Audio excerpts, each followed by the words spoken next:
Tak sengaja mengintip wanita mandi, sahabat Nabi Muhammad ini tiba-tiba menangis, pingsan, lalu meninggal dunia. Menakjubkannya lagi, kematiannya bahkan membuat gempar para malaikat.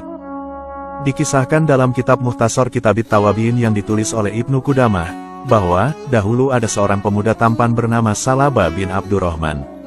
Ia merupakan sahabat Nabi yang sangat cinta dan patuh kepada baginda Nabi Muhammad SAW. Suatu ketika saat Salabah hendak pulang, di tengah perjalanan ia melewati satu rumah yang sangat sederhana. Kebetulan rumah itu terbuka pintunya, dan tanpa sengaja, saat melintasi rumah itu Salabah menoleh ke arah pintu rumah yang terbuka. Bersamaan dengan itu, ia tanpa sengaja melihat seorang wanita penghuni rumah yang kebetulan keluar dari kamar mandi. Karena kejadian itu, Salabah lalu menangis sejadi-jadinya. Ia berlari tanpa arah sampai keluar dari kota Madinah. Rupanya, ia malu atas perbuatan yang baru saja ia lakukan. Ia berkata, "Mataku ini tak pantas memandang wajah mulia Rasulullah SAW. Tubuh ini tak pantas bersanding dengan tubuh mulia Rasulullah SAW." Salabah berkata dengan wajah yang masih menangis. Begitu besar rasa cintanya kepada baginda Nabi Muhammad SAW. Namun, ia merasa tak tulus dalam cintanya karena telah melanggar apa yang dilarang oleh sang kekasih tercinta. Salabah malu dan merasa tak pantas lagi bersama sang Nabi. Meskipun, pada hakikat perbuatan itu tidak melanggar karena dilakukan tanpa sengaja. Akhirnya, Salabah lalu bersembunyi di antara dua bukit di perbatasan kota Madinah. Setelah beberapa hari, Rasulullah tak melihat Salabah, beliau pun bertanya kepada para sahabat, "Kemanakah Salabah? Apakah dia sakit?" Akhirnya, Rasulullah mengutus sahabatnya yaitu Umar bin Khattab dan seorang yang menemani untuk mencari Salabah. Berangkatlah Sayyidina Umar pergi mencari Salabah ke tempat yang diisyaratkan oleh baginda Rasul. Setelah sampai di tempat tersebut, sahabat Umar tak menemukan siapapun, yang ada hanyalah bukit berbatu dan hamparan padang pasir.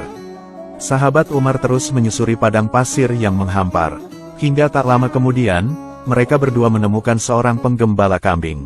Sahabat Umar pun menghampiri si penggembala dan bertanya, "Hai Bapak, apakah engkau melihat seorang pemuda dengan ciri-ciri ia orangnya periang dan selalu tersenyum?" Si bapak ini menjawab, "Kami tak pernah melihat pemuda seperti yang Anda sebutkan tersebut.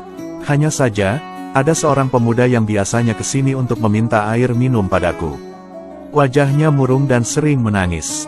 Setelah meminta minum, ia akan kembali lari lagi ke atas bukit. Sepertinya bukan dia yang Anda cari Tuan." "Di manakah dia wahai penggembala? Aku ingin melihatnya," tanya Sayyidina Umar. Si penggembala pun menunjukkan tempat di mana pemuda itu berada. Dan, tak beberapa lama, sahabat Umar dan sahabatnya itu sampai di tempat yang ditunjuk.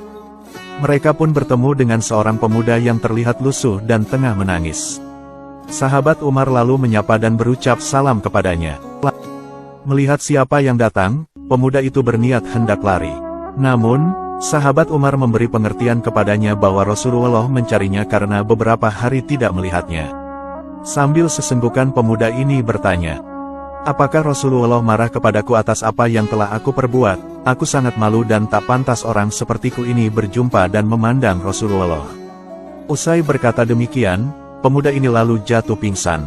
Sayyidina Umar kemudian membopong pemuda itu dan membawanya pulang. Setelah sampai di kota Madinah, Sayyidina Umar menyampaikan bahwa Salabah bin Abdurrahman telah ditemukan. Ia pun menceritakan perihal yang terjadi dan mengabarkan kepada Nabi jika saat ini Salabah berada di rumahnya. "Apakah perlu aku memanggilnya ya Rasulullah?" tanya Sayyidina Umar.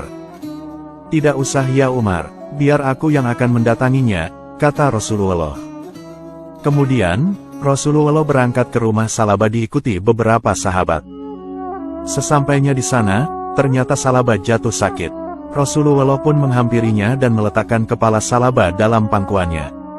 Namun, Salabah menolak dan berkata, "Jangan wahai Rasulullah, tak pantas kepala yang hina ini berada dalam pangkuanmu." Nabi bertanya, "Ada pada denganmu wahai anak muda, kemanakah engkau beberapa hari ini wahai Ibni Abdurrahman?" Salabah lalu menjawab, "Betapa besar rasa cinta ini kepadamu ya Rasulullah. Namun aku merasa telah melukai perasaanmu atas apa yang telah aku perbuat." Salaba kemudian menceritakan apa yang dialaminya kepada baginda Rasul. Setelah mendengar penuturan Salaba, Rasulullah lantas tersenyum dan bangga atas cinta pemuda itu.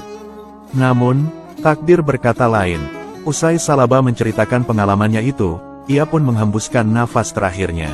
Saat itulah Salaba meninggal dunia dalam posisi berada di pangkuan Rasulullah Shallallahu Alaihi Wasallam.